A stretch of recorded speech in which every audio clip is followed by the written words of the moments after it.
Iniutos na ng Department of Interior and Local Government o DILG sa lahat ng lokal na pamahalaan na tapusin bago mag-araw po ng linggo ang preemptive at mandatory evacuation po ng mga residente sa mga high-risk areas bilang paghahanda sa paparating na Super Typhoon Uwan. Paliwanag ni DILG Secretary June Vic Remulla, mahalagang maagang mailikas sa mga mamamayan upang maiwasan nga po itong pagkalagas ng buhay. Kasunod dito ng utos ni Pangulong Ferdinand Marcos Jr. na paigtingin yung mga hakbang sa disaster response para na rin sa kaligtasan ng mga residente sa mga maapektuhang lugar.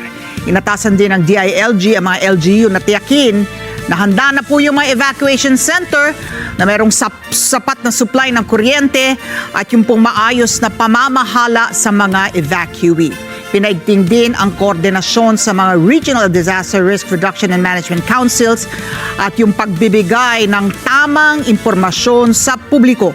Inutos din ng ahensya na ipatupad ang no sailing policy, ang suspensyon ng turismo at ng outdoor activities sa mga delikadong lugar at ang paghahanda ng mga kagamitan para sa road clearing at rescue operations.